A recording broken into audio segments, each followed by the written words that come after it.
Balitang makatotohanan. Balitang maaasahan. ACS Balita. Walang makakaligtas. Walang makakalampas. Saan mang sulok ng kapuluan, Luzon, Visayas hanggang Kamindanawan. Basta't may balita, ipagwagwagan ng sikat na tagapagbalita. ACS Balita. Kasama ang 2x2 tandem Anthony Taberna at Jerry Baha. ACS Balita. Ang programang ito ay hatid sa inyo ng ACS Manufacturing Corporation, ISO Certified, maker of world-class quality Pride detergent.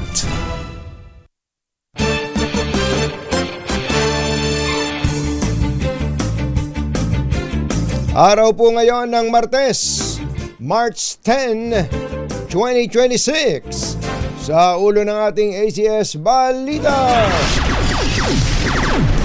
OFW sa Middle East may libreng tawag. Electronic Certificate of Payment System inilunsad kontra smuggling.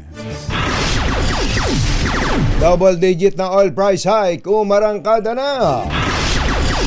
Presyo ng petrolyo mababawasan ng 6 hanggang 10 piso kapag sinuspindi ang excise tax. Tatlong opisyal ng PNP tinamaan ng panibagong regodon.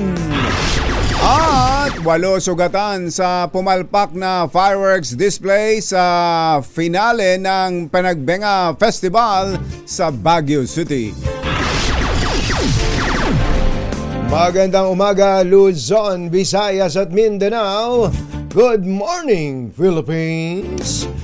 Hello, world. Kami po ang inyong mga tagapagbalita. Ito po si Jerry Baha. Ito po naman si Anthony Taberna. At ito ang ACS Balita. ACS Good News. may alok na free call services ang mga telecoms firm sa mga Pilipino sa gitnang silangan at kanilang mga kaanak sa Pilipinas. Ayon kay Pangulong Bongbong Marcos, ito ay sa pamamagitan ng libreng tawag program na layong mabigyan ng communication support ang mga Pinoy sa Iran, Iraq, Bahrain, Kuwait, Oman, Qatar, UAE at Saudi Arabia. Sa ilalim ng naturang programa, ang mga Globe subscribers sa bansa ay may 1 gigabyte mobile data na may 15 minutes na libreng video calls at text messages, habang ang Dito users naman ay maaring tumawag ng libre saan man sa rehiyon ng gitnang silangan. Para naman sa mga PLDT at smart users, maaari silang tumawag sa kanilang mga mahal sa buhay na nasa Middle East gamit ang PLDT Home Landline nang walang kinakailangang special setup. Dagdag pa ng Pangulo, magtatayo rin ang mga telco ng libreng call stations para sa mga piling business center na nasa mga major mall para matulungan ang mga pamilya na makontak ang kanilang mga kaanak abroad. Samantala, mga OFW naman sa gitnang silangan ay kinakailangan mag-download ng Tinbo application at gumamit ng smart virtual number para makatawag ng libre sa Pilipinas. Ang kaibahan ngayon, kumbatsero, dahil nga sa data o wifi, ay hindi na masyadong problema yung tawag pati Kaya yung nga video call Kaya nga. nung araw siguro. Nung araw, oo. Nung araw yung from Saudi With love. Yeah. Yan, Kaya nga, siguro, ewan ko kung merong pang nangangailangan ng ganyan. Yung pupuntahan mo yan para makatawag Para ka. makatawag. Baka Sa panahong ito, mangilan-ngilan siguro, no? meron siguro mangilan-ngilan. Pero, yun nga, sabi mo nga, dahil sa data, dahil sa internet, video call pa Video call pa. Kaya nga, Totoo. hindi na, yung iba, hindi na umuwi Hindi na. Ang totoo nun, dati may homesick Oo. Ngayon wala na. Anong homesick? Oo. Oo. Pag umuwi nga, dito ka na naman. Ba't ba umuwi ka na naman? Sayang pamasahe. Ayun, yun. Di ba? Ayun lang po Ay, naman. nako. Pero thank you pa din. Thank you pa rin. At least may ganyang effort. Ayun. Alas 6:08 ang ating oras. Naimbag nga bigat kada kayo amin na po. Agreeing kayo. Gising na. Formal nang inilunsad ng Bureau of Customs, Land Transportation Office o LTO, DOTR at DOF ang Electronic Certificate of Payment System o ECP system. Yan. Layunin ng hakbangin na gawing mas high-tech, mabilis, transparent at ligtas ang proseso ng importasyon ng mga sasakyan sa bansa. Ito ay upang masigurong lahat ng transaksyon sa mga motor vehicles ay dadaan sa lehitimong proseso at direktang makatutulong sa pagsugpo ng smuggling. Sinabi ni Customs Commissioner Ariel Nepomuceno. dahil sa automated workflow ng ECPs. Alam na ng mga taga RH-TV. Pagka Customs Commission, two-shot kagad eh. Ayos ka, bata. Ayos ka. Ayos. Mula sa submission hanggang sa transmission ng datos patungong LTO ay magiging halos imposible na para sa mga smuggler na makalusot sa sistema. Kinatigan din ito ni LTO Assistant Secretary Marcos Parin Lacanilaw at ng mga grupo sa industriya ng automotive gaya ng Campi at Avid na nagsabing ang bagong sistema ay isang game changer na magpapatatag sa integridad ng vehicle registration sa pamamagitan ng paggamit ng mga shared and verifiable digital records. Alas 6:10 ng umaga. Naimbag bigat kada kayo amin na po. Agring kayon, gising na. Aabot sa 6 na piso hanggang 10 piso ang matatapya sa presyo ng kada litro ng petrolyo sakaling suspindihin na ang excise tax sa langis. Ito ang iniulat ni Dev Ang hirap no? ni Neda Dev. Neda Yusek. Ito po yung dating Neda yung Department of Economy, Planning and Development. Dev Yusek Rosemary Edilion. Dati may artistang ganyan ang tawagin, di ba? Medbed pala yun. Si Nanette Medbed. Dev. Sabi po ni Dev Yusek Dev. Rosemary Edilion, kasama yung iba pang mga ahensya ng pamahalaan, ay aabot sa 6 to 10 pesos ang mawawala o mababawas sa presyo ng produktong petrolyo per liter po yan. Ayon kay Edilion, sakaling maaprubahan ng panukalang alisin ang fuel excise tax ay nasa 10 piso ang mababawas sa presyo ng kada litro ng gasolina, habang 6 pesos per liter naman sa diesel. Sa ngayon ay 5 panukala ang nakabinbin sa Kongreso kaugnay sa pagbibigay ng emergency power kay Pangulong Bongbong Marcos para suspendihin o tapyasan ang excise tax sa langis sa harap ng nangyayaring tensyon sa gitnang silangan. Hindi lamang big time, kundi ultra na ang taas presyo ng mga produktong petrolyo na ipatutupad ngayong araw, epekto ng pagpapatuloy ng tensyon sa Middle East. Sa anunsyo ng Department of Energy, magpapatupad ng magkakaibang taas presyo ang mga kumpanya ng langis na aabot ng mula 17 hanggang 24 pesos. 17 to 24 pesos sa diesel, 7 hanggang 13 pesos naman sa gasolina, at 32 hanggang 38 pesos sa kada litro ng gaas o kerosene. Narito po ang listahan ng kabuang adjustment ng bawat kumpanya ng langis.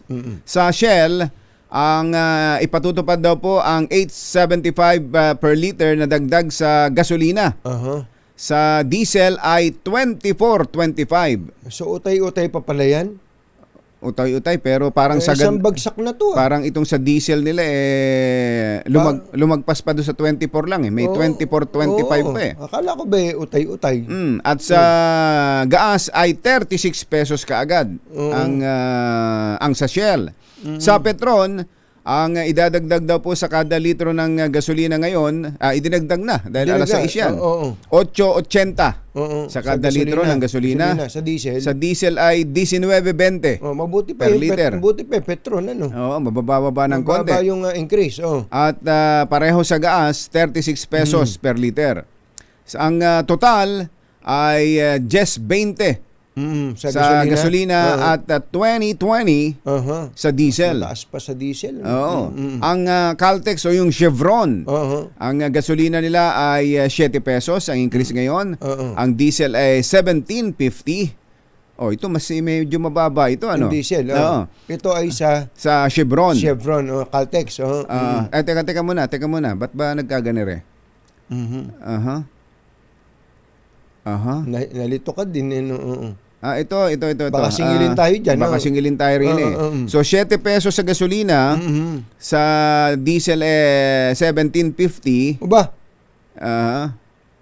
at 38.50 sa gaas. Yan ay sa Ayun. Caltex. Sa Caltex O ba, o Chevron. pinakamaliit ang increase ng, ng Caltex. Chevron. Oo. Ang Jetty naman, Jetty ay 9 pesos sa gasolina, 19 pesos sa diesel.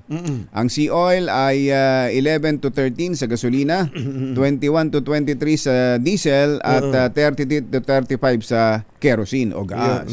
Yun, Siguro basta ang laki. Ganito po Talaga. kalaki yung itinaas. So ang gusto nating malaman ngayon kung ano yung kasalukuyang presyo. Oo. Kasi merong ibang oil companies kumbachero na mababa yung kasalukuyan pag ikinarga mo pa yung increase na to, sila pa rin ang pinakamababa. Meron ganun. So dapat makita talaga natin yan, yung actual. Yung actual, at least doon sa binanggit mo. Mga RH reporters, yun muna Tingnan tutukan natin. natin. Tapos silipin ng konti yung small players. Magkano na ba ang nakalagay sa price display boards nitong mga gasoline stations na to sa gasolina, sa diesel at gas? Yung pinag-uusapan natin kahapon, parang pwede bang lampas 100 ang presyo ng produktong petrolyo? Meron ba sila ganun? sa pump nila? Meron bang lampas 100? Gusto nating makita yan. ACS Balita. Alas 6:15 na umaga, susunod! Tito Boy! Uy, itong si General Hansel. Matindi. Isa ka na palang regional director. Wow, congratulations! Nahabol. Matindi, iba ka talaga. Laban tayo dyan. Iba talaga yung mga gumagawa ng biskwit. Hansel. Abangan po nyo kung sino pa yung nadamay dito sa Balasan sa PNP sa pagbabalik ng ACS Balita. Achi ahya, Mr. Jalom Tang, Lakyam Chaplak Hun, 6:16 ng umaga.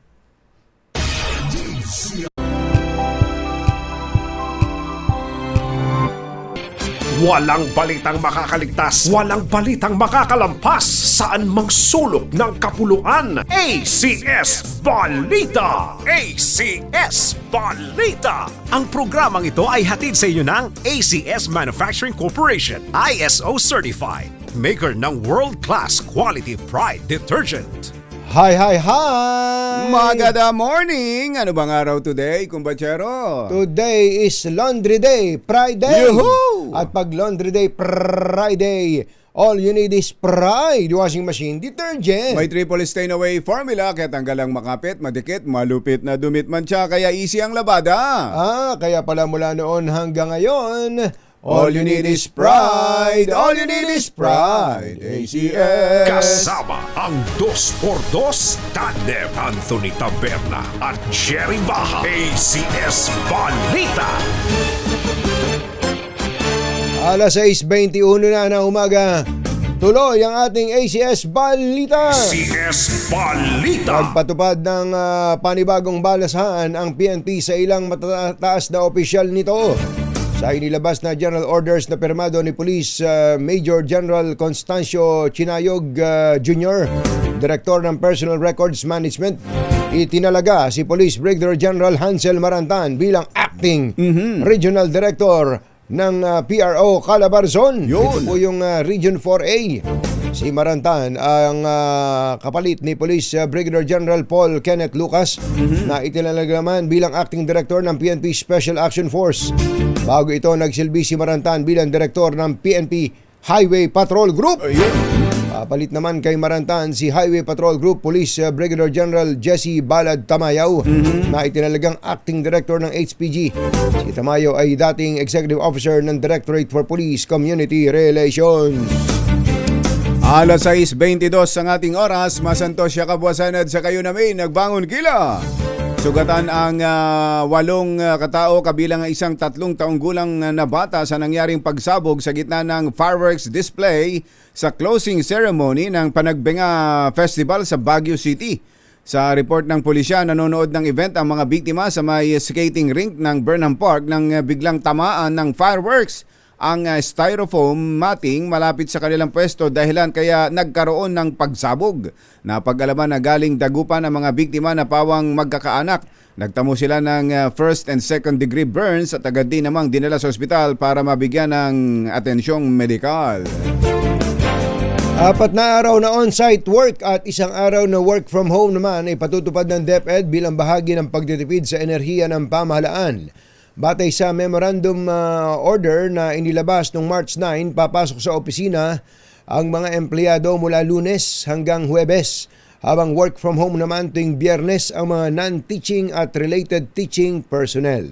Layon po ng hakbang na bawasan ng 10 hanggang 20% ang konsumo ng kuryente at gasolina sa mga tanggapan ng pamahalaan. Gayunman, mananatili pong regular ang schedule ng mga guro mula Lunes hanggang Biyernes upang matiyak na tuloy-tuloy ang klase at matapos sa mga gawain para sa pagtatapos ng school year. Tiniyak ni House Speaker Faustino Boji D. III na kasama ang Kongreso ng Sambayanang Pilipino sa pagharap sa problemang dulot ng patuloy na tensyon sa Middle East. Sa kanyang video message, sinabi ni D na batid ng mga mambabatas ang takot at pangamba ng mamamayan sa epektong dulot ng digmaan, lalo na sa presyo ng langis, bilihin, pagkain, pamasahe at serbisyo. Ayon kay Speaker Boji D, patuloy na nagtatrabaho ang gobyerno at maging ang mga mambabatas upang matulungan ang mga ordinaryong mamamayan at magabayan ang mga ito sa gitna ng mga kinakaharap na hamon. Buong puso ko pong ipinararating sa inyo na patuloy pong kikilos ang inyong pamahalaan. Patuloy pong magtatrabaho ang inyong kongreso at patuloy po nating pangangalagaan ang bawat Pilipino. Dumaan man ang mga problema, ang tunay na lakas ng Pilipinas ay nasa tapang, pagkakaunawaan at pagkakaisa ng sambayanan. Kagaya po ng maraming balakid ng ating nalampasan, makakaasa po kayong magkakasama nating haharapin ang hamong ito at magkakasama rin tayong babangon ng mas malakas, mas payapa at mas panatag ang loob para sa kinabukasan ng ating bayan. Yo, tinan mo nga naman. Yun ano. naman, Si Speaker kung pag ilang beses na yan, parang patagilid, ano? Patagilid na. Paganyan, Baka yan yung kanyang tawag doon? Yung kanyang angle. Yung angle niya. Ayan, yan yung kaliwa ang nasa gawing likuran. Ayan, tulad nito. Yung ilaw niya, yung naiilawan, yung kanan niya. Yung kanan, yung mukha. Ganyan, tapos. Yung iba naman kasi, nakaharap lang. harap ng ganyan. Yung iba naman, yung angulo, yung kanan. Kabila naman. Ganyan. Si Speaker, ganyan talaga. May ganun talaga. Yung may, siguro sinabihan siya, Sir, mukha kang Chinese pagka... Ganun ba? Pagka nakaganito ka. Frontal. Baka akala, kinatawang ka ng Beijing. Ng Chinese Embassy.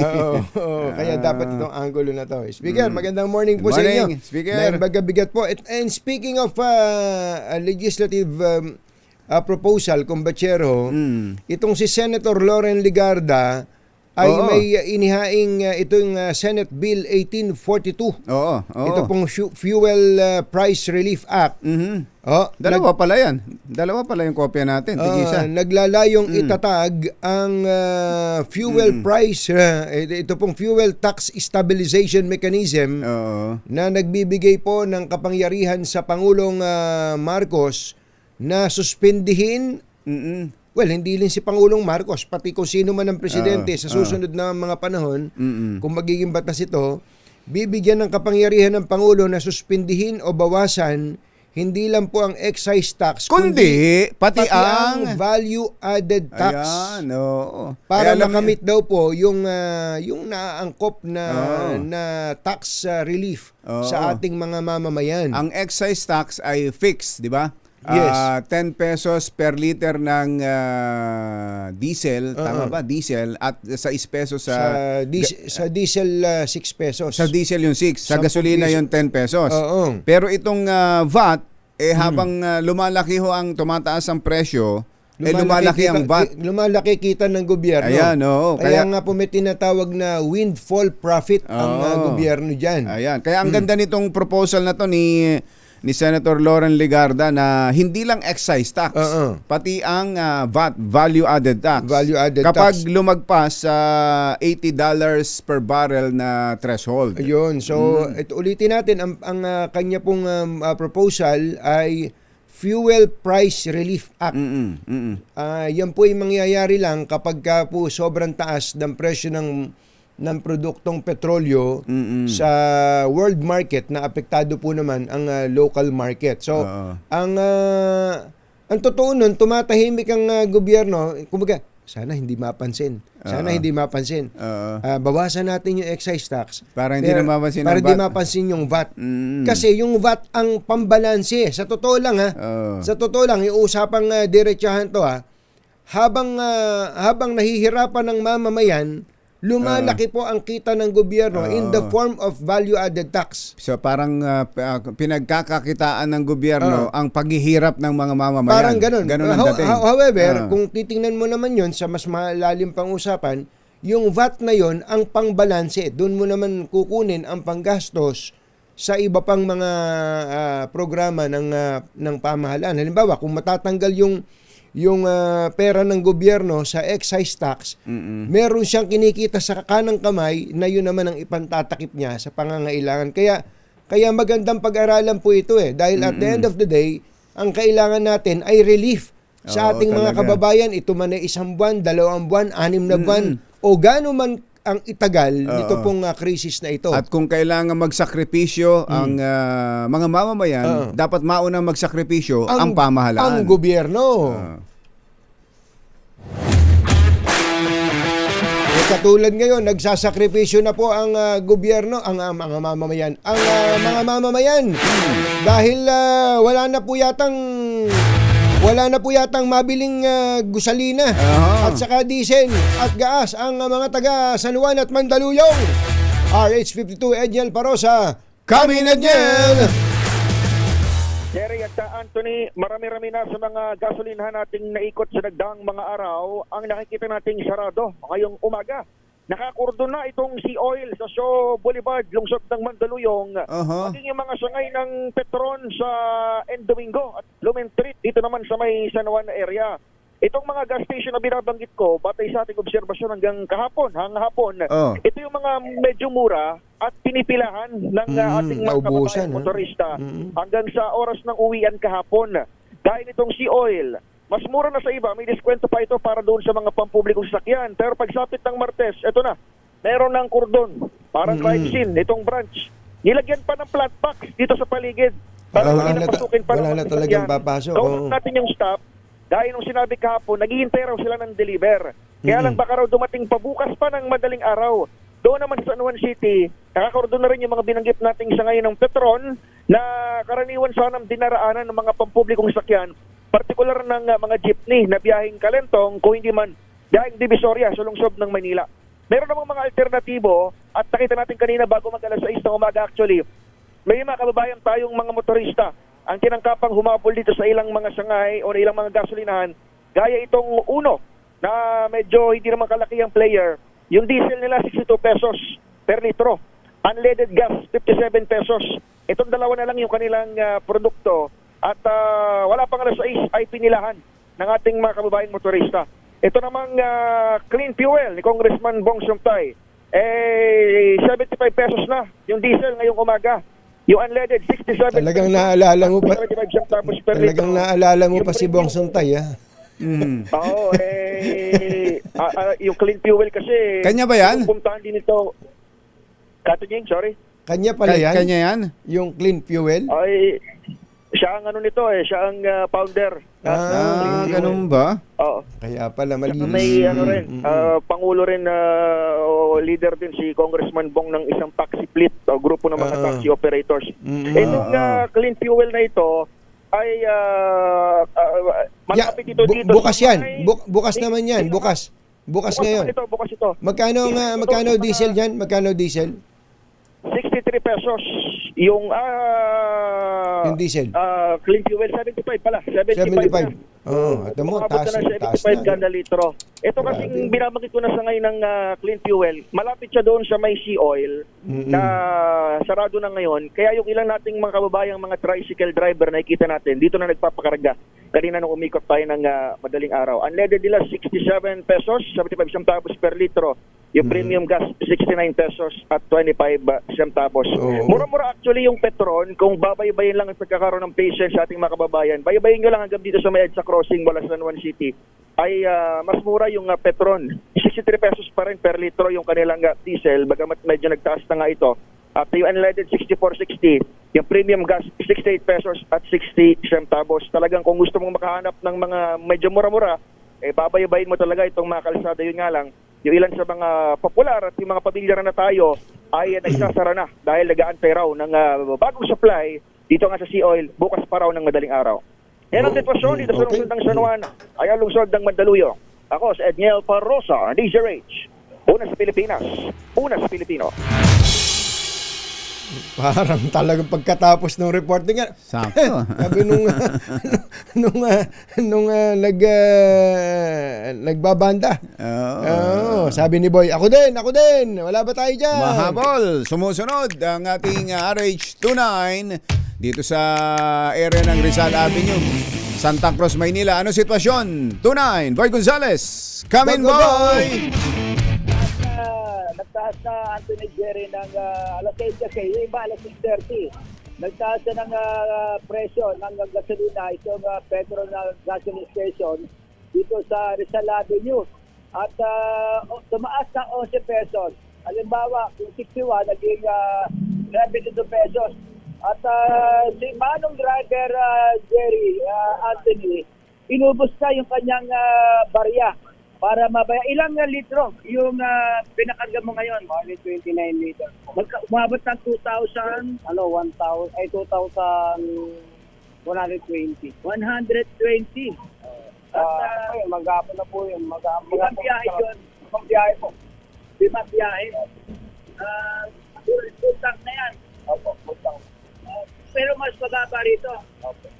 Mababa talaga sa Petron, ano? Yung Petron ng parang Petron ng pinakamababa. Oo, nakita ko dito sa Pampanga, ito si Manong Super, si Mang Bernardo, napapakarga lang. Inubos niya na yung barya niya natitira. Oh, sagad na.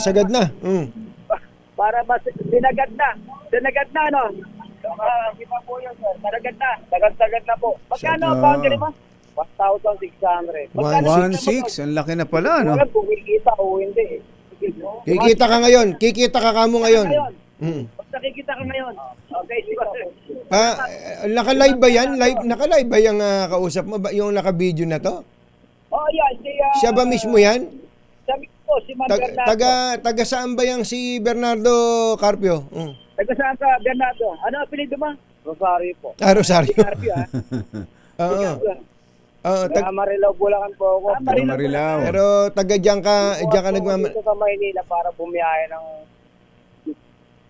Ano ruta ng biyahe niya? MCU Rotonda po. Oo. MCU Rotonda. May kung ba? MCU, Rotonda. MCU Rotonda. MCU Pasay Rotonda po. MCU. Ito, sa Taft Avenue talaga ang biyahe. Matagal na ho kayong Rizal Avenue. jeepney driver, Mang Bernardo? Ang tagal na po, sir. Mga, nag-upisa ako pong nag-drive year 2000. Balik dalawang dekada pa lang. Dalawat kalahating dekada na. May mga anak ho kayo? Meron po, sir. Ilan po? 5 po. 5? Puro babae po. Puro babae? Aba, tingnan mo nga naman. Talaga naman, oh. Pero masipag kayo. Yung misis nyo ba may trabaho? Po. May trabaho ba yung misis nyo? Wala po. Walay po sa misis. Punta na lang po sa panganak. Pero wala kang hindi ka umibig muli? Hindi naman po. Hindi ka na nagpahal. Hindi na. Pero kinaya. Mahal po. Mahal po yung diesel. Kinaya ng kita mo sa pagmamaneho ang pagpapaaral sa mga anak mo? Yes, sir. Yes, sir. Ayun. Tingnan mo naman, ano. Kuya Bernardo, Bigay mo kay Boy Gonzales yung may GCash ka ba? Meron po, sir. Ayun, bigay mo kay Boy Gonzales yung reporter namin yan, yung GCash number mo. At sasagutin May lalapag doon. May lalapag yan. Yung boundary mo ngayon, sagot na ng 2x2 ngayong araw na to. Yung boundary mo. Ayos. Yung Maraming 1,600. 1,600. So yung kikitain mo ngayon sa pagmamaneho, pagpapasada, sa'yo na. Opo, sir. Sige po, sir. Salamat po ng marami. Ayun. Tingnan mo na, Tingnan mo naman ha. Yeah, pagka masipag ka talaga, Timo, itinaguyo mag-isa yung mga anak mo. Opo. Oh, ayun. Ayos yan. Tapos yung unang 5 pasahero mo, ilibre mo ha. Libre 5 sa pasero, ha? Oh, manlibre ka naman. Sabi mo, yung Manlibre ka unang 5, naman. libre ko na kamo yan. Sabi mo ha. Pag may wala pong pumasahe, sinasakay ko naman po sila eh. Pag wala pong pumasahe, tingnan mo naman. inaano ko, pinababayaan ko na lang po. Ayos. Very Ayan good talaga, ka, oh. very good ka. Oh, Basta- kaya pala pinagpapala ka. Kaya pinagpapala ka. Basta't pagbutihan mo ang trabaho, lalong maging masipag at alagaan mo rin yung sarili mo para sa iyong mga anak. Salamat, Sir Mr. Bernardo. Carpio. Po, sir. Ay, Thank you Carpio. po. Maraming salamat din po, sir. Oh, Si Pang Bernardo. Sir, pero dito siya napakarga sa petrol. Yung kabila kasi, yung kabilang gasoline station na yung Global Oil, ay nakita ko 80 pesos ang diesel. Kaya dito, tapat lang naman, ibig sabihin, dito na sila magpapakarga. Sa mas mura. Oo. Pero nakita ko, ang pinambayad niya, barya, kahit na meron siyang mga buo na binibilang eh. Oo. Yun po, inubos nila pati mga barya. Okay, mula dito sa area ng Pampanga, Corner, Rizal Avenue. Ito si Boy Gonzales para sa DCRS, una sa Pilipinas, una sa Pilipinas. Mabuhay ang mga jeepney driver. Yun, basta driver, Sweet lover.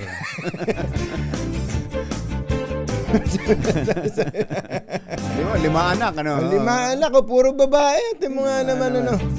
Ayan, yung mga jeepney driver natin, ha, alam namin, gusto lang namin ipagtapat sa inyo na bumabawi lang kami sa inyo ni Kumbachero dahil ilang beses na akong hindi nagbayad ng jeep. Nung ako ay estudyante pa. Oo, at napakasaya namin noon pag hindi kami nakakalusot kami hindi nagbayad.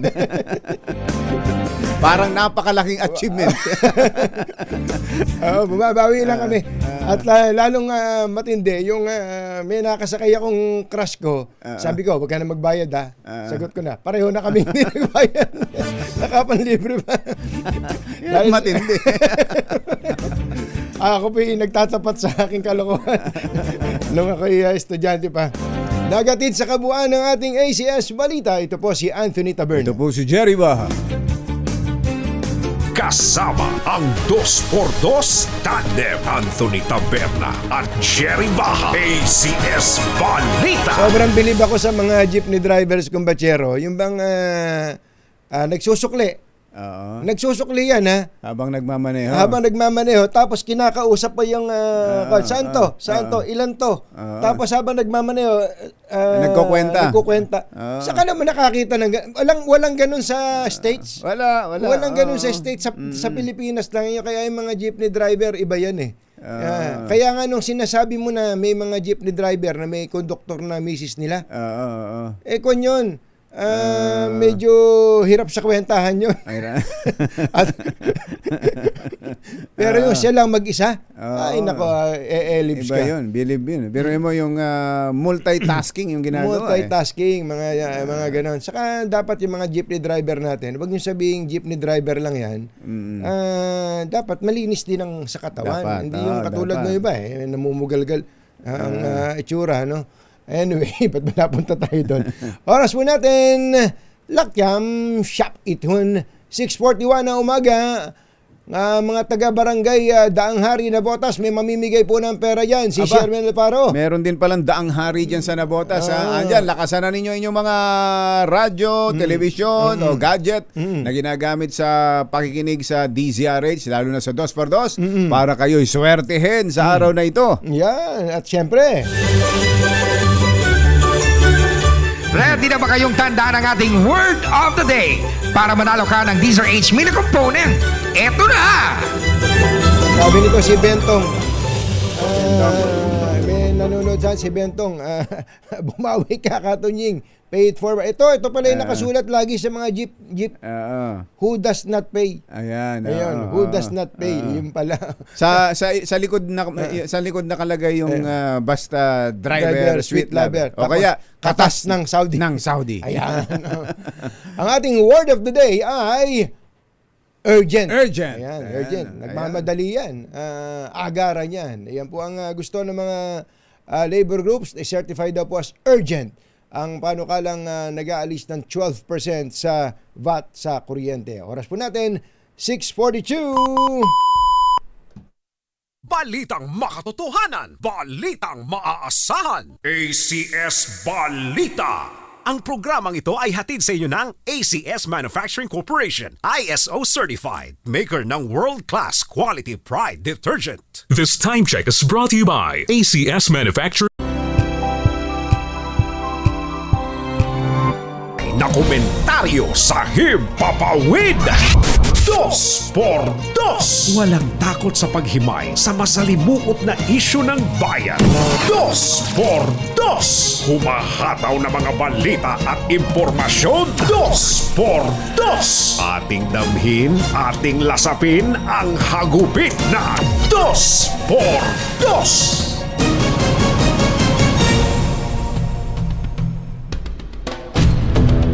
Lumagpas na sa $100 per barrel ang pandaigdigang presyo ng krudo habang tumitindi ang tensyon sa gitnang silangan na nagresulta po ng pressure sa energy markets. Ito rin po ang nag-udyok sa pamahalaan na humingi ng emergency powers para kay Pangulong Bongbong Marcos upang bawasan ang excise tax sa langis. Ito ang unang pagkakataon simula noong 2022 na tumaas ng lagpas sa $100 per barrel ang presyo ng krudo dahil nagambala ng digmaan sa gitnang silangan ang pagdaigdigang supply at presyo ng petrolyo. Halos 20% ng langis sa mundo ay dumadaan sa Strait of Hormuz na nagdulot ng pagbawas ng produksyon sa Iraq, Kuwait at UAE.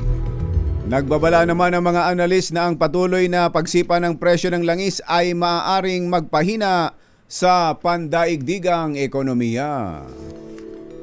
Isyu ng bayan. Katotohanan. 2x2. Pag maitim ang balak, magtago ka na. 2x2. Si Jerry at si Anthony, narito na. 2x2. Hahataw ng todo, urado ka. 2x2. Ang katotohanan, dala nila. 2x2. Walang sinasamba pali, maniwala ka. 2x2.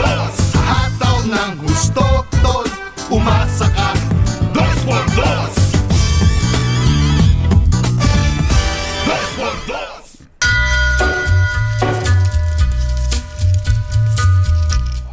Hi. Maganda morning. Magandang umaga, bayan! Ito po si Anthony Taberna. Ito po si Jerry Baha. Muli pong sumasa inyo ang 2x2 sa umagang ito ng Friday! Yoo-hoo! Kumusta po kayo mga textmates, mga text partners? Sana po ay Hindi kayo masyadong naaapektuhan yung pag-aalala kung batsero. Yun sobrang nakakatanda yan. Yung lalabas lahat ng sakit natin dyan eh. Yung anxiety, yung depression, stress. Yung depression, yung pag-aalala sa mga pwedeng mangyari. Grabe hong epekto sa kalusugan natin yan. Sobra kumbatsero. Tama, sabi ni Engineer RV Victorino, kaya siya do'y kumakain na lang ng gabi o taro ice cream sa Bataan. Ayun. Engineer RV Victorino, maraming salamat sa iyong... ang sarap naman nung ipinadala mong ice cream na yon, Engineer. Inuunti-unti ko eh. Ayoko ubusin na lahat kagad. Ganun ba? Tayo sa panahon ngayon ay kailangan mag-isip ng iba-ibang mga pamamaraan. Huwag tayong susuko kasi pagka inisip natin na wala na, magugunaw na siguro ang mundo. Isa sigurong paraan yung tayo mismo sa sarili natin maghigpit ng sinturon. Yes. Ayun, yung planuhin din natin yung mga pagbiyahe-biyahe, yung paggamit ng sasakyan, para yung bang ang isipan natin hanggat merong ganitong krisis, ganun ang natin, yung mindset natin, naka-mindset sa atin. Nabanggit mo kumbatsero yung ano yun, Strait of Hormuz. Hormuz ba yun? Hindi, Hormuz. Hormuz. Doon pala dumadaan talaga ang karamihan sa mga barko ng na may kargang langis. Sobrang importante yung Strait of Hormuz na yan, kumbatsero. Para sa pagbabiyahe ng mga langis. May pinadala sa atin itong si General James Brillantes, isang pantas ito, kumbatsero, na hindi naman daw pala sarado yan.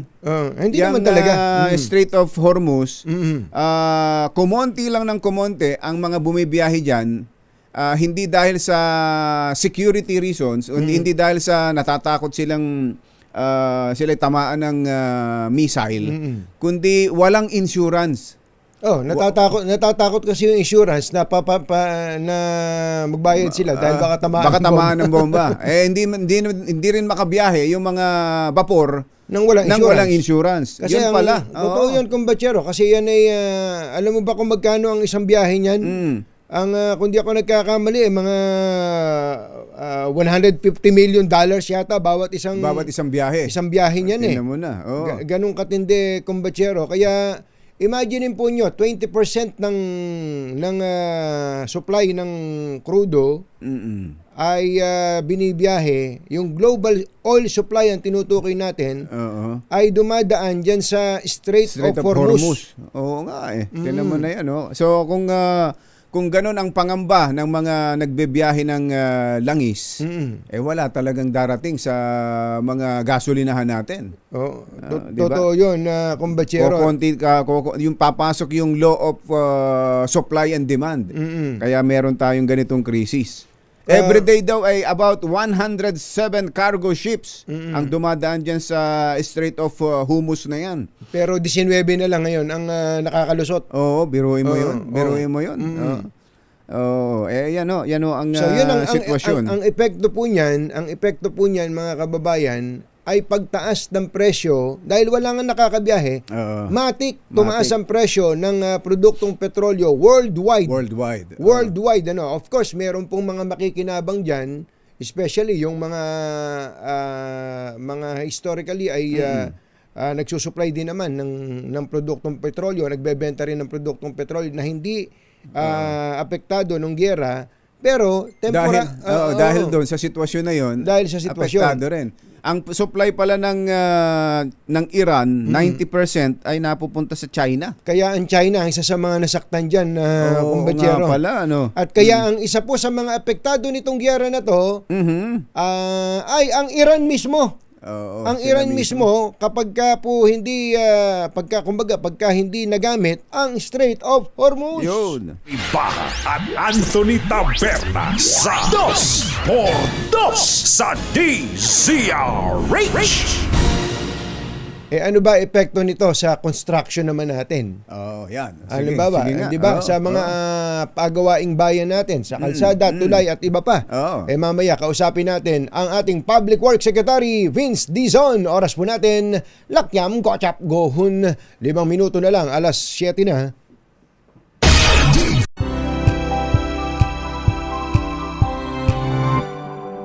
Sa dalawang to, Kaya kung maitim ang balak, magtago ka na! Anthony Taberna, Jerry Baja, 2x2.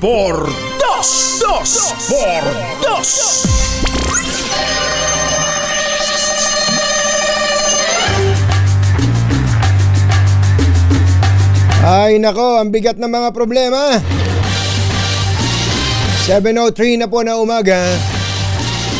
Ano epekto nito? sa infrastructure projects. Ayan, lalo pat 'di ba, nitong mga nakakarang linggo ay nag-set ng presyo ang DPWH sa mga projects na natin. mas mababa yung presyo ng materyales Kasabi natin si Public Works Secretary Vince Dizon. Secretary Dizon, Secretary Vince, magandang morning.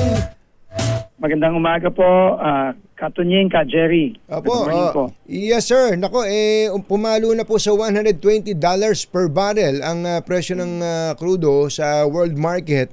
At today, naramdaman na po almost magkano kumbachero sa diesel? Ang itinaas may 20 pesos, Grabe, may mahigit iba-iba. 20 pesos per liter. Oo. Kaya kami napatawag, ano ba epekto nito sa infra projects natin, especially sa mga road projects natin na very equipment intensive ang construction? Opo, syempre po may epekto po yan, Katunying, Ka Jerry. No? Ang ating pong mga proyektong kailangang magawa at matapos, itong mga kalye, mga tulay na kailangang ayusin at iba pang mga infrastructure. Ano yan, dependent yan, marami dyan, dependent sa fuel, lalo na yung mga heavy equipment. Ito lang po, nandito ako ngayon sa Tacloban ngayon, galing po ako ng Katarman sa Northern Samar kahapon, para baybayin ulit itong Maharlika Highway natin.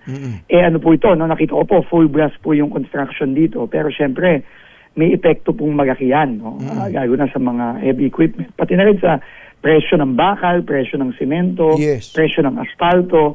So ano po, ang ano naman po, meron naman po tayong mga price escalation na mechanism para sa mga sitwasyon na ganito, no. So pwede pong mag-adjust ng presyo, magkakaroon ng mga variation order kapag ini-implement na itong mga bagong project natin ngayong 2026.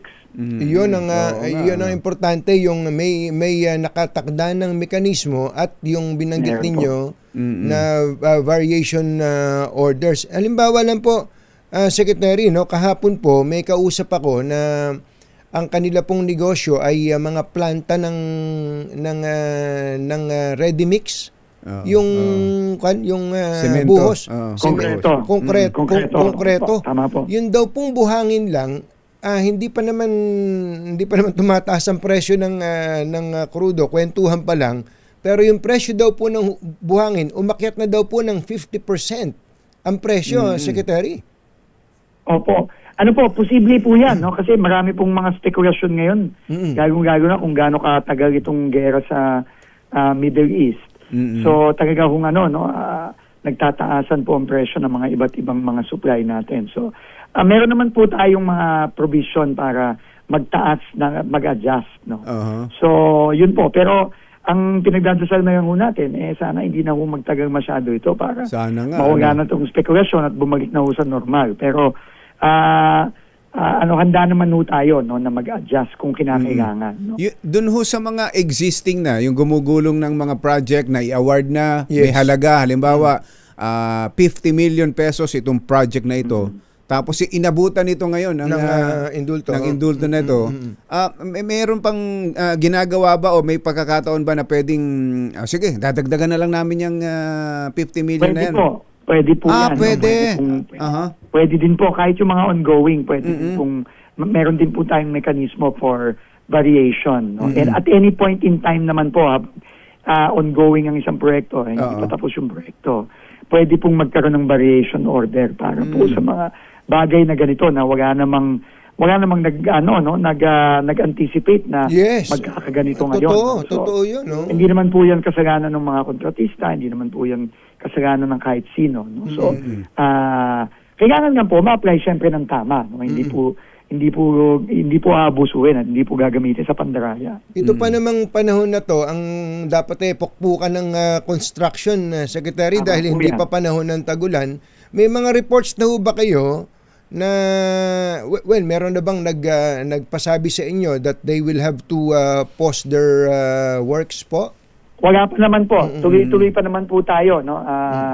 In fact, yan nga po yung kabigin-bilinan ni Pangulo, no? Kailangan, lalo na habang nagkakagulo sa Middle East, kailangan talagang paigtingin pa natin lalo yung infrastructure program natin, no? Kasi syempre ngayon habang matataas ang presyo, pati yung mga kababayan natin, medyo magtitipid yan, no? At hindi Yes. masyadong gagastos. So, kailangan talaga itong infrastructure natin, sabi ni PBBM, talagang kailangan tuloy-tuloy pa, talagang mas agresibo pa nating i-implement. Gobyerno ho So, talaga. tuloy-tuloy po tayo, kaya ako po, iikot po ng ikot ngayon.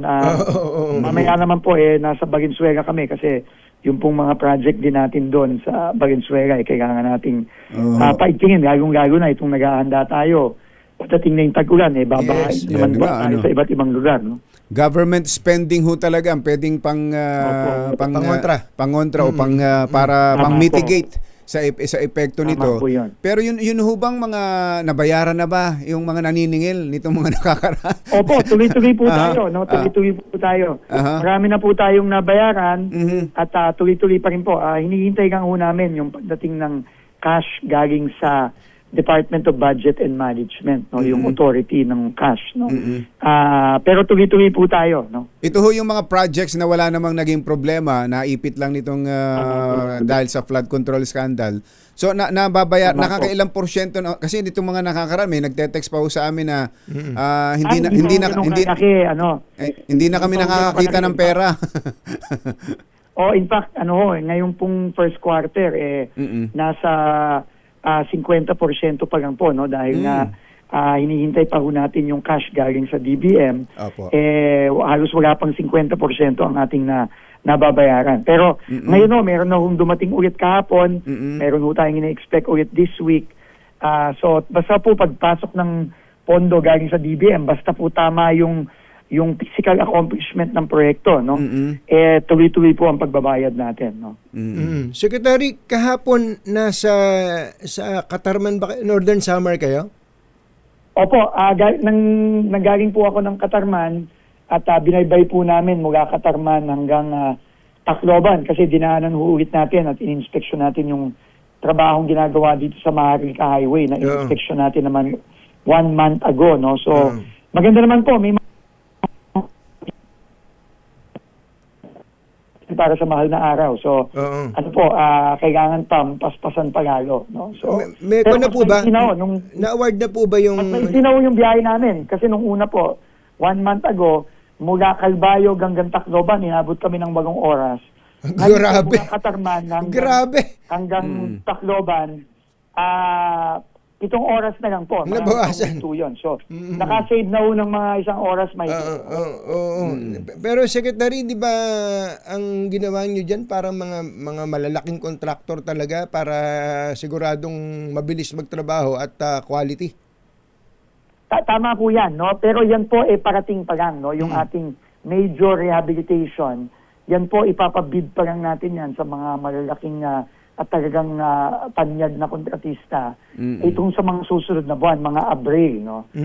Pero ito pong ginagawa ngayon, ito na yung mga ongoing dati pa last year na delay na pinapupaspasan natin ngayon. At ang sabi ko nga, meron tayong objective para sa Holy Week, sa mahal na araw, na kailangan tuloy-tuloy ang daloy ng trapiko. Meaning yung mga riniriblock ngayon, kailangan matapos na yan at passable na lahat yan pagdating ng mahal na araw para hindi umaabala yung biyahe ng ating mga kababayan. At yung mga butas-butas na portion, kahit papaano, tatakpan natin muna kahit temporary lang.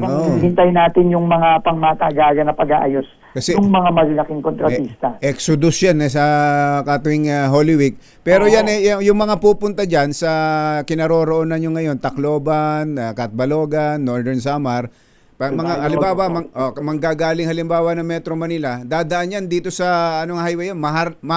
Maharlika Highway. Tama ba, kumpachero? Yung sa Quezon. Ano hong sitwasyon ditong sa Quezon? Mula yan? Ilocos Norte hanggang Zamboanga. Mahaba. Ito hong parte ng Quezon. Ito hong parte ng Quezon na talagang inirereklamo nitong mga nakakaraan. Ako, tuloy-tuloy din po ang pagpapagawa dyan. In fact, next week naman po, dyan ako sa Quezon tsaka sa Bicol pupunta. Kasi yun din pong yung tinatawag nilang Andaya Highway. Naku yan, grabe din po yan. Andaya Tinaanan po natin last month yan.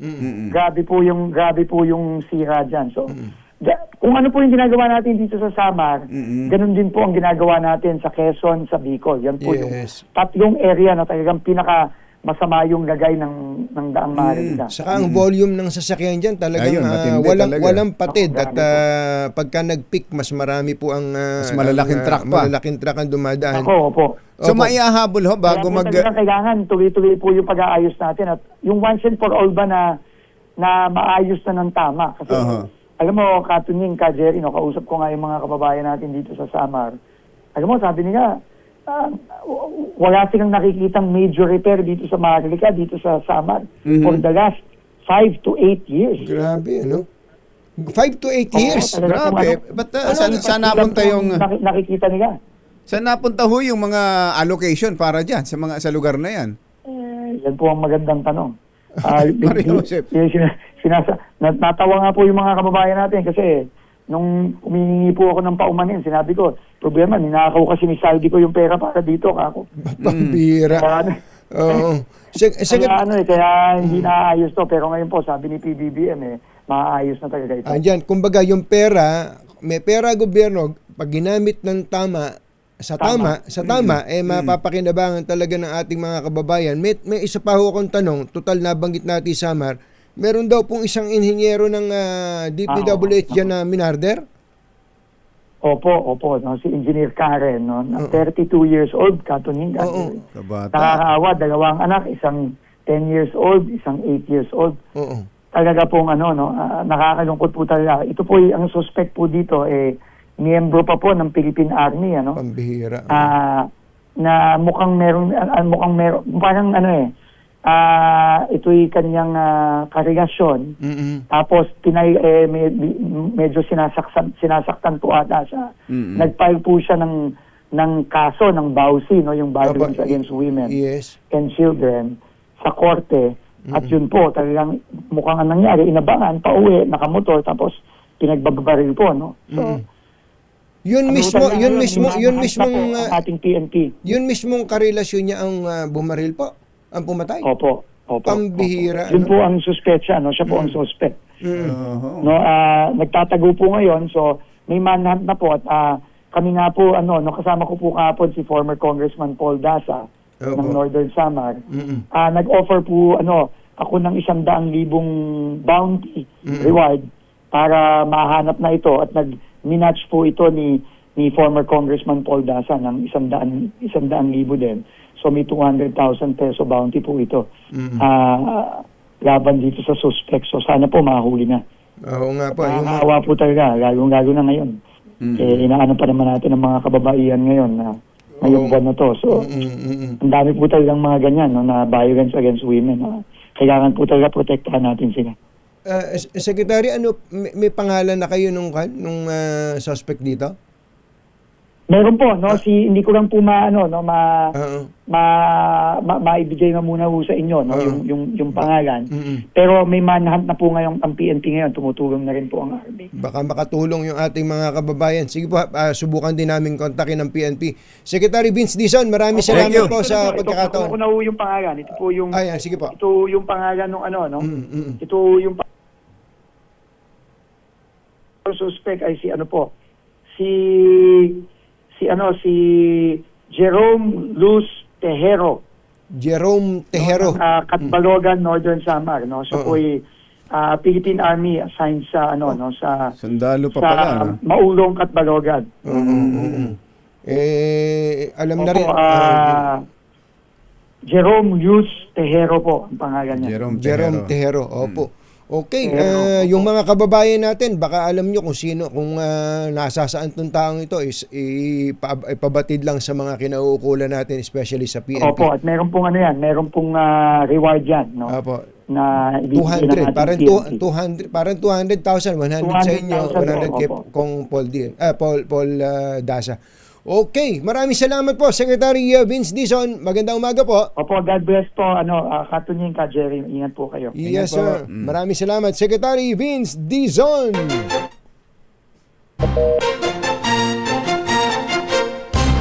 Tonying at ka Jerry. Anthony Taberna, Jerry Baha, ang samahang pinatibay na ng panahon. 2 por 2. 2 por 2. Balitang bagong-bago. Balitang dapat alam mo. Balitang magdadagdag ng talino. Dahil bagong impormasyon. Makibalita. Unang-una sa DZRH. Pangunahing balita. Kasama ang 2x2 tandem nina Anthony Taberna at Jerry Baha. Mainit. Sa ulo ng ating mga pangunahing balita, presyo ng krudo sa world market sumipa na sa $100 per barrel. Pangulong Marcos sumirit na ng emergency powers. Malacanang binalaan ng mga tusong negosyante na magsasamantala sa harap ng tumitinding giyera sa Middle East. Palitan ng piso o posibleng umabot sa higit 60 kada dolyar. 16 na ari-arian ni dating Congressman Zaldico kinumpiska ng Sandigan Bayan. 5 sa 17 suspect sa Cavite hazing sumuko na. At bangkay ng lalaki at babae natagpuan sa isang nasunog na sasakyan sa Nueva Ecija. Magandang umaga Luzon, Visayas at Mindanao. Good morning Philippines. Hello world. Kami po ang inyong mga tagapagbalita. Ako si Jerry Baha. Ito po naman si Anthony Taberna at ito ang Pangunahing balita. bago lang ang ating pangunahing balita. Mamigay na tayo ng kwarta.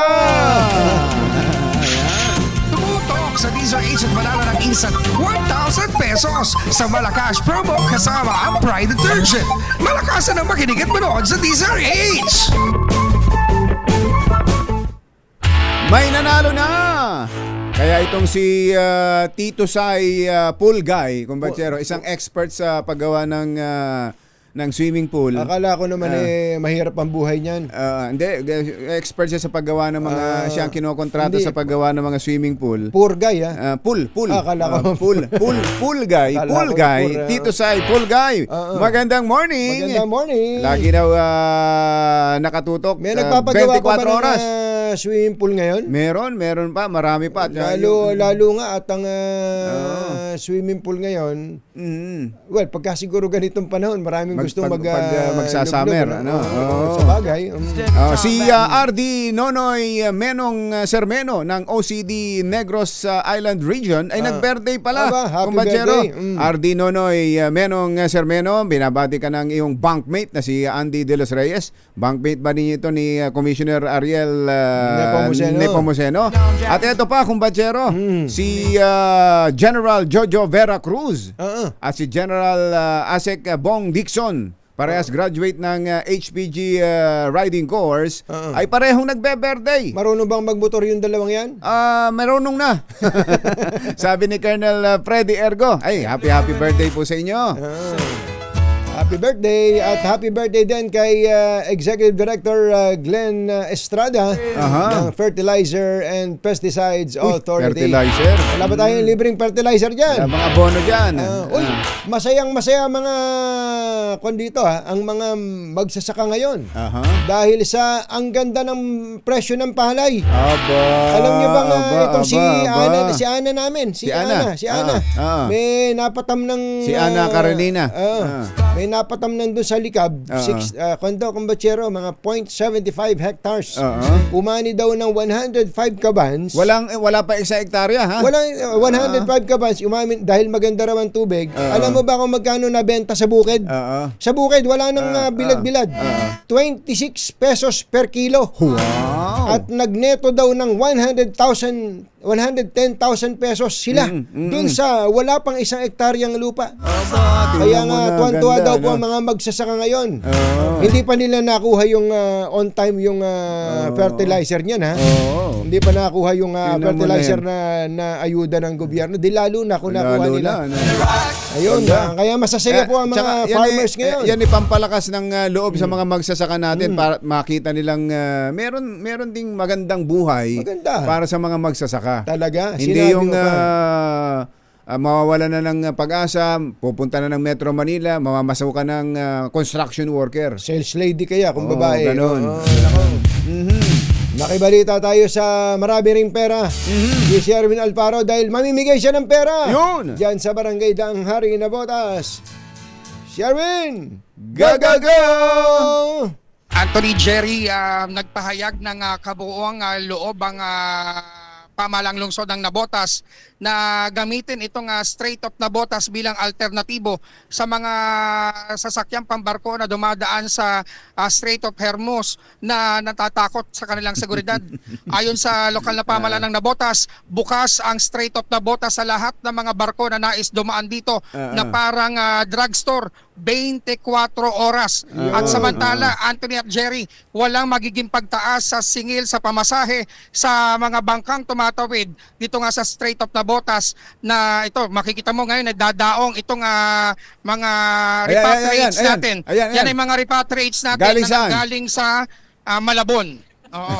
Hindi sila galing sa Iran, hindi sila galing sa Israel, hindi sila galing sa Middle East, galing sila sa Malabon. Ang dami sakay, pagtitiyak ng mga Dami nagbabangka dito sa Strait of Navotas, walang fare increase dahil hindi naman sila gumagamit ng gasolina. Magkano daw? Sa buwan Magkano ang kanilang pamasahe? ginagamit. 5 piso pa rin 5 piso. ang pamasahe ng ating mga kababayan at ngayon nasasaksihan na po natin ang pagdating ng ating mga Wala repatriates. bang sumalubong ng mga taga DMW? Walang mga opisyal ng DMW dito sa lugar na ito ngayon dahil sila'y tumawid lamang ng bangka. Yan, no? Dami rin, dami rin sakay ng Bullshit! isang bangka na yan. Yan din, tignan mo naman, yung mga kababayan nating nanggaling, nag-repatriate ngayon naman, may mga ide-deploy Uy, may tayong sasakay bago. na. Ayan na, Sila ayan. ay ide-deploy naman bagong sa may kanilang bisikleta pupuntahan sa Malabon. Matindi ang napuntahan mo na yan, ha? Mabilis, matindi ang, mabilis ang turnover. Mabilis ang turnover dito, lalo na ng singilan. Dahil mananatiling 5 piso May pila ang ba? singil. May pila. Naubos na ang pila. Yan, Anthony at Jerry. Ayan. Pero ito ang pinakamaswerte dahil tiniyak nitong ating kausap ngayong umaga na walang mananakit sa anumang mga barkong dadaan dito sa Strait of Navotas dahil dadaan muna sa Kamaon niya. Yan ang Ang assurance. sinumang mananakit sa kanila. Yan ang assurance na ibinibigay niya. Sabi nga nung isang pirata kay Tom Hanks, I am the captain now. Yan. Siya ba yan? Oo, batang-bata, ang batang hip-hop ng Navotas. Pangalan po? Rodel. Si Rodel. Rodel. Rawaya po.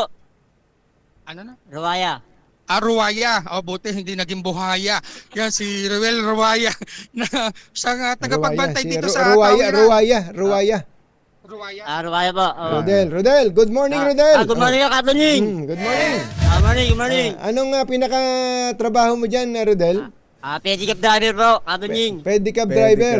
Katunying. Pambira to si Sherwin, puro bangka pinakita, pedicab driver ka pala.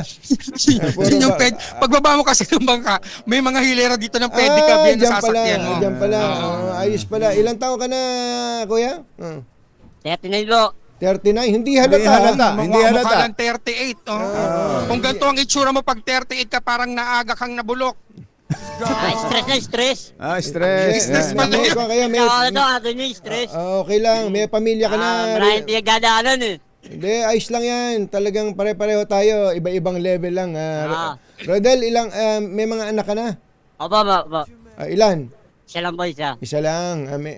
Yung misis mo. May kasunod na nga ako eh. Aba, ibang klase. Nagmamadalitin pala to. Ibang klase Para mga ka. tumatawid dito. Ibang klase ka Rodel. Thank you.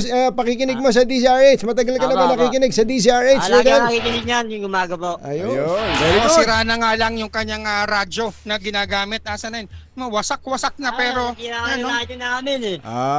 Ito yung ginagamit na nila pag nakikinig kami. Mamaya, titingnan natin kung mapapalitan na yan.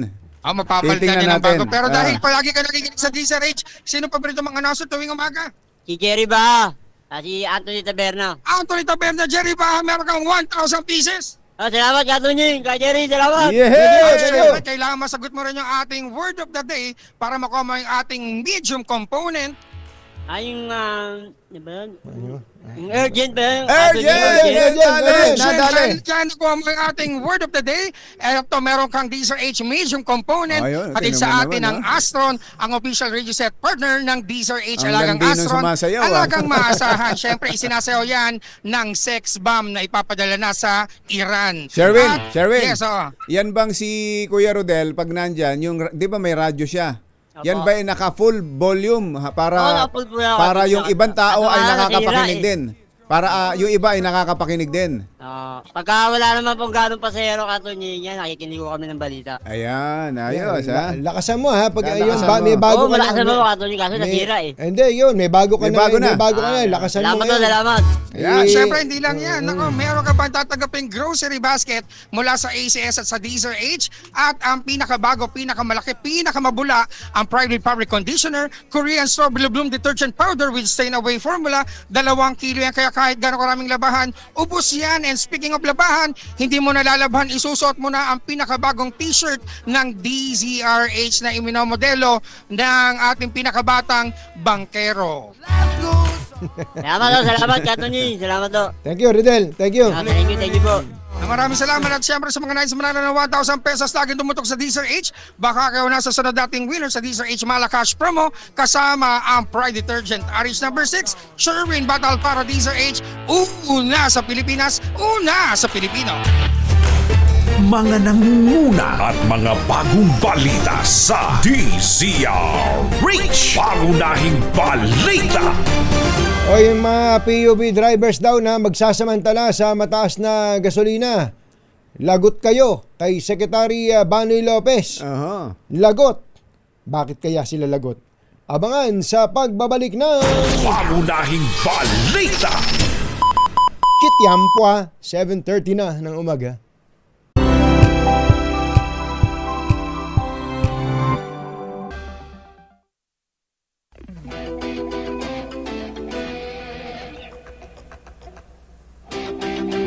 Alas 7:36 na ng umaga.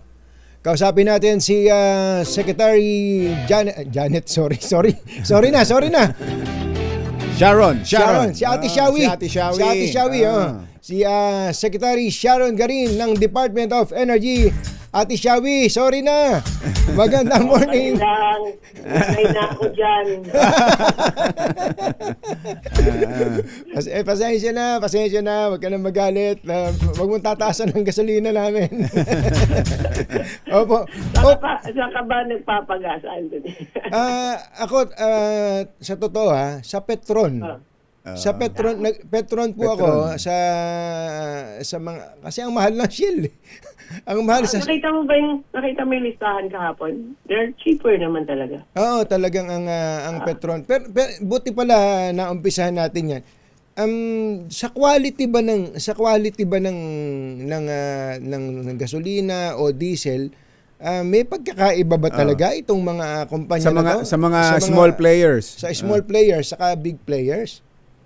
As far as we know, parang wala namang major difference among all of them, ano? Yung ano lang siguro, Petron has its own refinery here, so mas mura siya and mas okay yung steady yung stocks nila. Pero as to quality, I don't think there's a difference. So hindi ibig sabihin na mas mura siya ay inferior ang quality niya. Ay, hindi po. Kasi kaya nga namin pinapublish. Dati hindi yan pinapublish. I decided to make it public today because para makita rin ng mga tao kung what's their better choice, saan sila pupunta bibili. So, fuel is fuel. Oo. Basta umaandar yung kotse mo. Yeah. Okay na yan. Totoo yan. Saka ang isa pa, yung location, Secretary, napaka-importante, no? Opo, pag malayo po yung from wherever yung depot nila, mas mahal naman talaga kasi kakarga pa yan sa truck nila and then magta-travel pa. So, kaya nga yung presyo namin, ranges yan kasi ang presyo sa Maynila, iba presyo sa Iloilo, for example. No? Besides, yung nirerentahan nung gasoline station mismo. Opo, yung price ng ng real property diyan kung binili man nila or they're renting. So it's mga factor, yan yung mga factor. Pero yung major talaga is like to the Distance. day-to-day.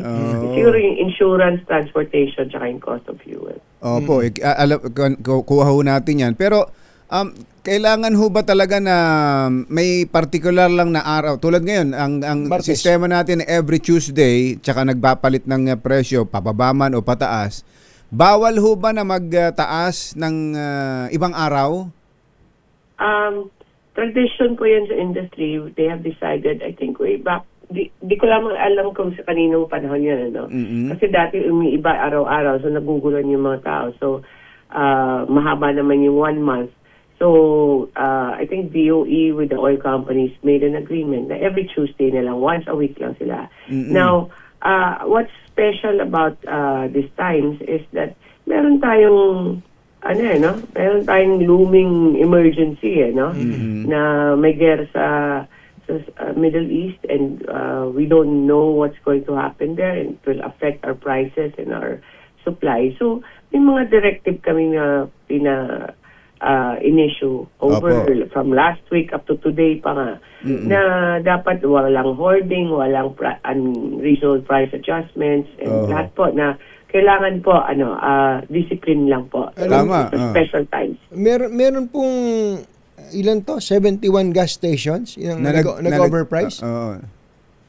Opo, actually 80 plus, I think mga 85, mga ganon ang ni-report sa amin. Opo. Tapos Mga nag-increase yan before Tuesday, before today. Opo, or talagang reporting to DOE or social media or even through their mayors. So, ni-report yun sa amin, tapos in-investigate, pumunta yung DOE, kung walang DOE, PNP, or magkasama sila, and tapos na-trim down yan into 70 plus.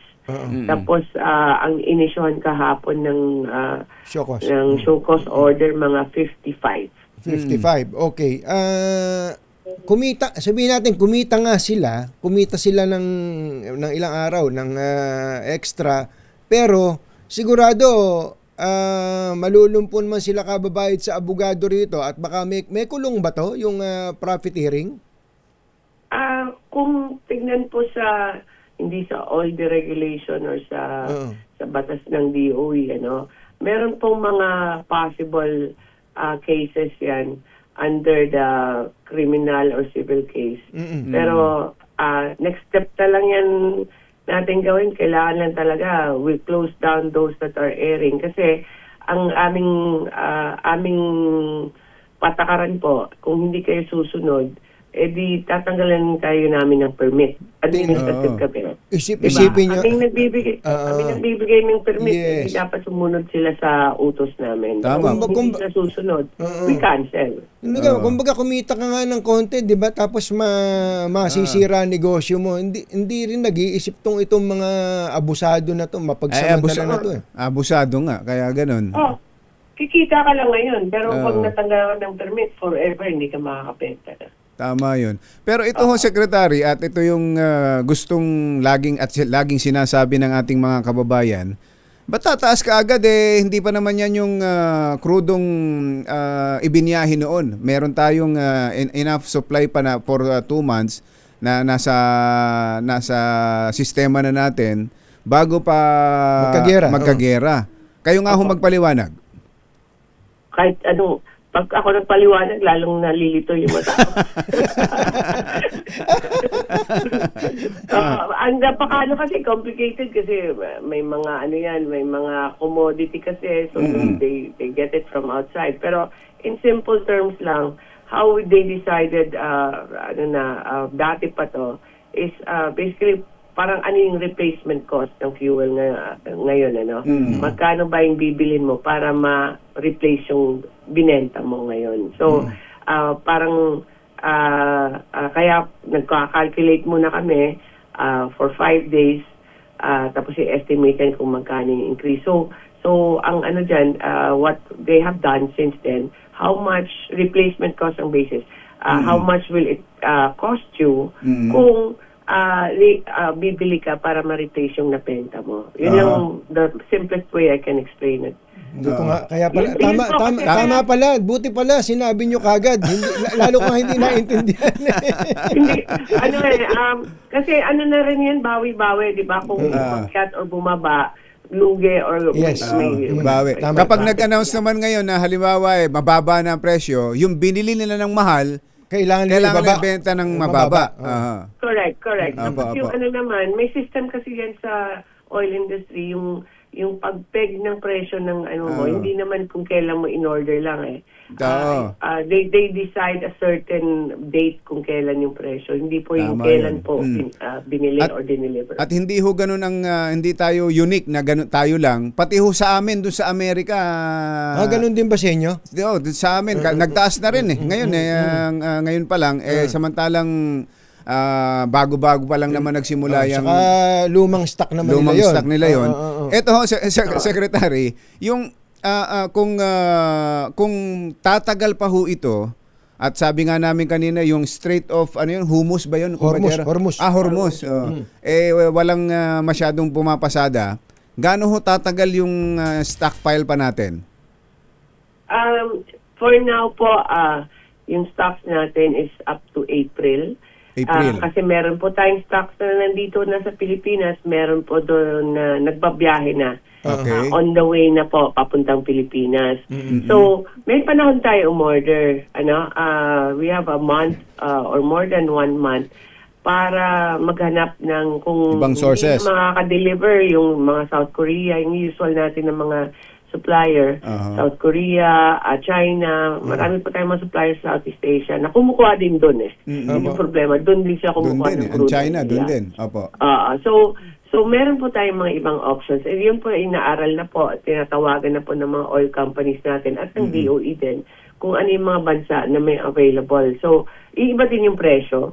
Pero hindi po, dahil po nagsara yung Strait of Hormuz sa Middle East, hindi po na mawawala na po ng stock yung buong mundo. Meron pa pong ibang bansa. May ibang sources. Halimbawa po, Secretary, pwede ba tayong bumili ng diretso from Russia?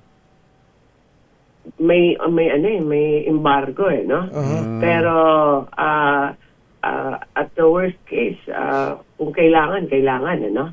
Pero sa ngayon po, hindi naman, marami pa namang ibang options no? Ang embargo na yan, parang nagbawal ang US, na bumili ng oil ng Russia, no? Ang irony doon, sila din yung Sila yung nagsimula. Kaya nga kaya hindi ba Di ba exempted pag ganyan? pagka ganyan, kayo naman may gumawa ng gulo na to, baka pwedeng exempted na kami ngayon dito diretso sa Russia. Opo, pero hindi pa ako Department of Foreign Affairs. So, susunod lang ako kung ano yung dapat, patakaran sa ngayon po. Pero ano po yung workaround doon? Meron ba tayong mga kapartner na bansa, say for example Malaysia o nabanggit nyo kanina Korea, na kahit pa paano nakakakuha ng supply nila from Russia at i-resell na lang nila sa atin? Meron pong mga iba dyan.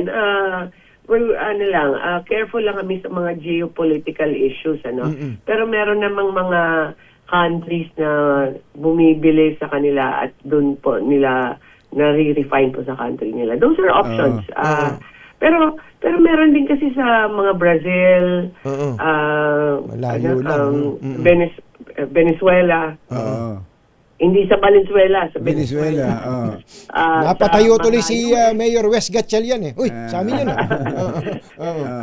may US, may Canada, Norway, marami pa naman, Africa, Australia. May ibang sources. Pero ito hindi ho government, Secretary. Ang umo-order niyan mga oil companies din, private sector din. But right now po, we're also studying kung pwede at ano yung options kung gobyerno yung bibili diretso. Para, all bases covered, lahat ng options inaaral ngayon. Just in case it gets worse. Yun nga, yung tanong, gaano katagal, walang nakakaalam kung kailan matatapos. That's a good point. Actually, buti na banggit nyo yun. The government through PNOC, halimbawa, ay pwedeng bumili diretso from outside sources, yung issue lang dyan, wala naman tayong storage facility. Ano, Oo. pero at least maka-order at mabenta na rin at cost price. So, isang option din yan. companies. Or pwede namin, pwede rin na yung gobyerno yung, paano mo sabihin, yung parang ahente. O mag-facilitate. Deal with Oh. it. Parang siya yung mag-deal kasi baka mas friendly sila kung government to government. But those are just options. Pwede naman na diretso din yung mga oil companies natin na ginagawa rin nila ngayon. Na ginagawa ngayon. Ma'am, balikan ko lang ha, may nagpapahabol lang kasi dito, lalo yung mga taga Nueva Ecija nagme-message sa amin, gigil na gigil dun sa nagtaas ng presyo nung Sabado, Linggo, at kahapon, na talagang ang diesel ay pumalo pa ng hanggang 85 pesos per liter bago pa yung araw na to. Pwede bang habulin pa rin sila kahit na hindi sila nabigyan ng show cause order kahit na Martes na ngayon? Opo, kung meron lang sana mga pictures, mga ebidensya, resibo. Yun. Pwede pa yan po. Hindi naman, pwede naman yung current na ongoing ng mga price na unauthorized price increase or yung mga previous. I-report lang. Pero pag nag-report, po, idaan nyo naman sa mas maganda sana kung sa EGOV na natin idaan. Kasi medyo magulo kasi lahat po nagsisend sa Facebook. Ang hirap mag-monitor kung naayos na. Kailangan i-check ko rin kung naka-respond yung DOE. Pag Facebook lang, baka i-like lang yan Oo, tama.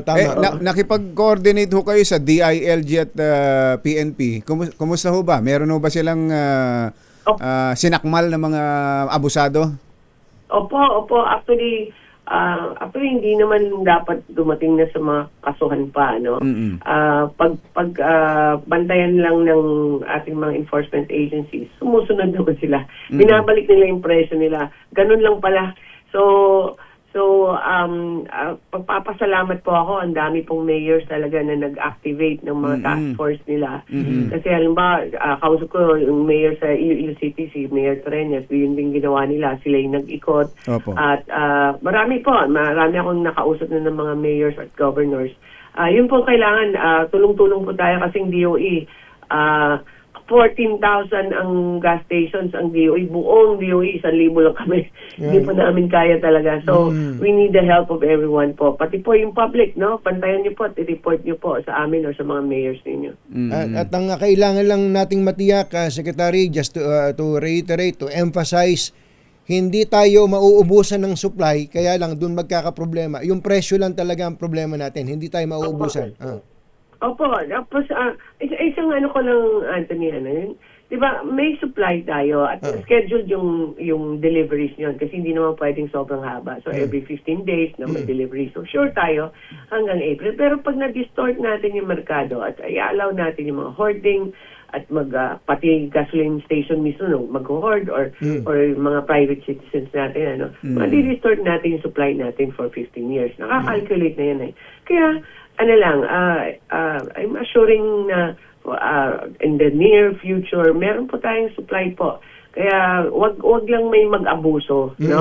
Kasi masisira po yung calculations pag may mga diyan, nakita ko sa mga Facebook, ilang drum yung dala-dala para lang magtago ng gasolina. Yes. Wag naman yun. Kasi perwisyo yun lalo na sa mga driver natin ng mga tricycle tsaka jeep. Yes, ma'am. Thank you so much, Thank Secretary. you, Secretary. Alam namin, mahaba pa. Marami pang nakapila sa inyo.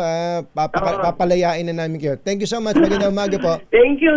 Good morning po sa lahat. Good morning, Secretary Sharon Garin ng Department of Energy. Si Sharon nga! 8 minutes bago alas 8.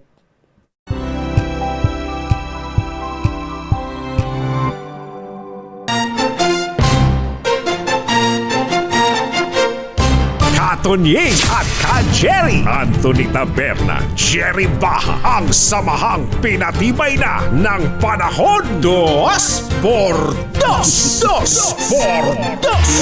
Si Ronaldo Andres sa YouTube, inunahan na tayo. Sabi niya, bilis ng oras, ano?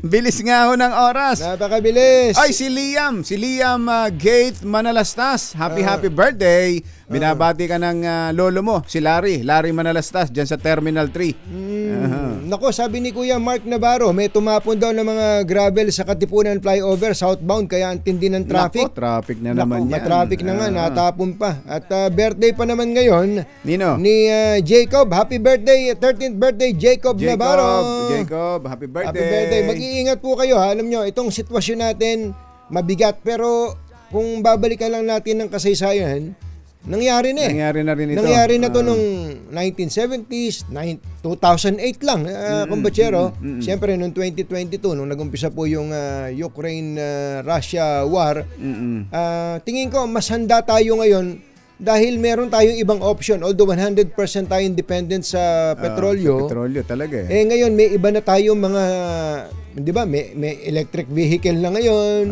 may renewable energy na ngayon. So, mas handa tayo at mas sa gobyerno naman, meron tayong tinatawag na mga targeted subsidy. Ayan, May pera naman ng gobyerno, gamitin lang ng tama. Meron Yun na lang. tayong database ngayon. Mas magaan, mas kaya natin to. Kaya kailangan magsama-sama yung Sabi nga ni politika. FBR. Politika, set aside muna yan. Santabi muna yan. Sabi nga ni FBR, paano? Basta sama-sama. Kaya-kaya. Kaya ba natin to? Bye! Bye! Happy weekend! Woo! Damdaming bayan! Susunod na!